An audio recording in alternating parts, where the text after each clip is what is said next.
Hi, I'm Dan Breeker at the University of Texas, and in this video, I'm going to walk you through the tabs on the Paleosol template for the CO2 PIP project.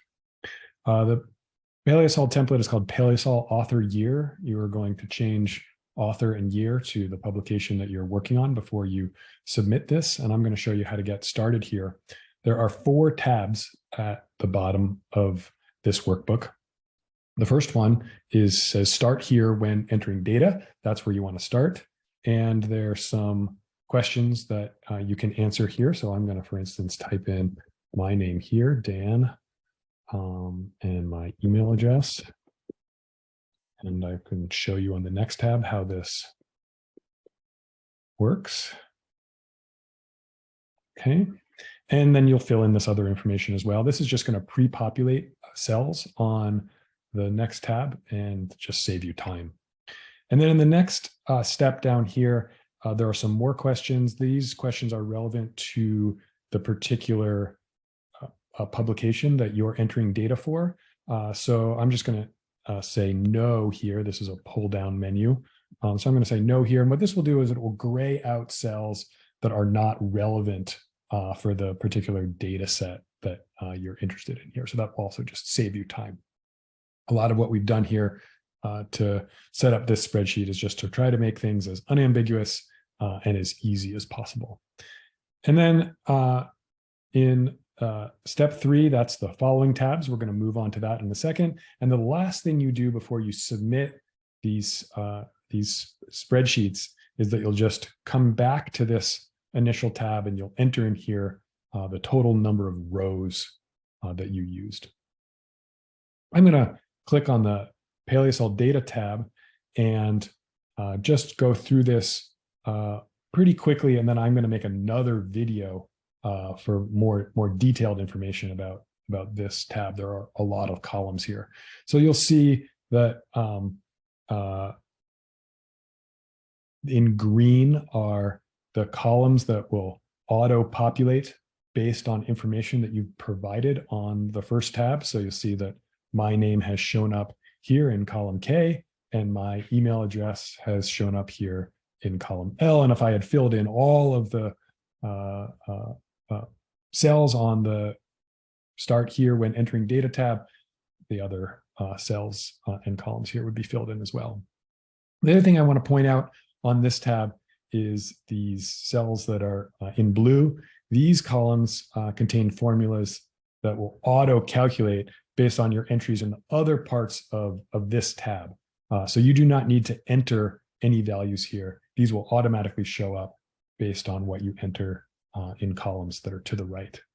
And then the other thing I want to show you here is just that we have a number of different, we've just divided the information up into different columns. They're gray columns are contextual information about the data set. The blue columns are measured values that are used to calculate atmospheric CO2. And then if we keep scrolling over, I just wanted to show you this. All of these words are grayed out here because I have told the spreadsheet on the initial tab that bulk geochemistry is not part of this data set. So this helps me. I know that I don't have to fill anything out, any of these columns, because they're grayed out, not for this particular publication that I'm entering data for anyway. Let me scroll over to the yellow. The yellow are derived values. So those are calculated from the measured values, and then these values are then used to calculate atmospheric CO2. So nothing here is directly measured, but derived from other measurements. And then if I keep scrolling over, get to some other measurements observations. So these aren't used to directly calculate atmospheric CO2, but they are related data that may be important in the future and may be important for evaluating the quality of certain measurements, so on and so forth. So, some of these, in fact, I guess one thing to mention here is that a lot of these columns throughout the whole sheet here may end up being NA. And so we've also just pre-populated all the cells with NA for not applicable. And you can, if for instance, you didn't do any SEM analyses, or I guess in that case, that would be a no. But there are going to be many places here where these are going to be not applicable. And the reason that there are so many columns is because there are so many different ways that people go about determining atmospheric CO2 from paleosols. We want this to be comprehensive, but not all of the columns are going to apply to every individual study. And if I keep scrolling over, these are other grayed out columns that are only relevant for bulk geochemistry. And the last set of columns here is the CO2 estimates.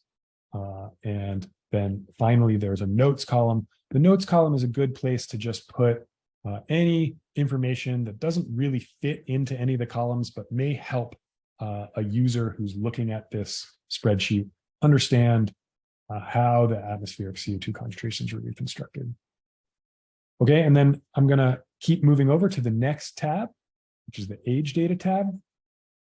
There are a number of also different colored columns on this sheet.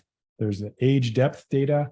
Again, I'll come back to this and give some kind of more detailed information. And then there's different kinds of age information, right? The ages in your particular study that you're interested in here, they might be constrained by magnetostratigraphy or biostratigraphy, right? These are all different kinds of stratigraphic ages. Chemostratigraphy, they may be radiometric ages for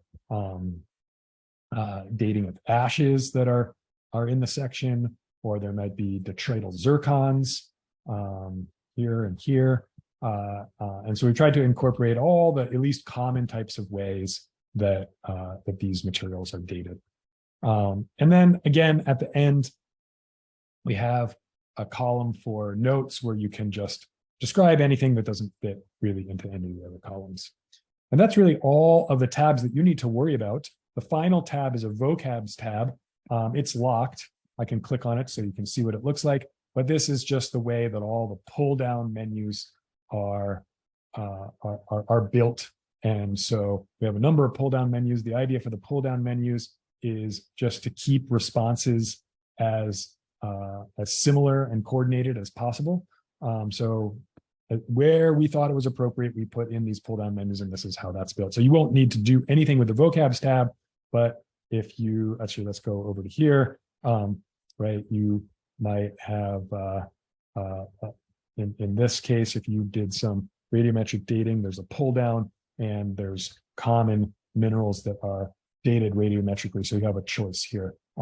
Anytime there's a pull down menu, there's also an option for other, right? So I could enter other here. And if I enter other, then there's a column just to the right where you can type in whatever other it refers to. That's it for this video. Please, if you have any further questions about either the Paleosol data tab or the age data tab, look at the videos that are more specific to those tabs, and always don't hesitate to reach out if there's any other questions that aren't answered by these videos. Thank you.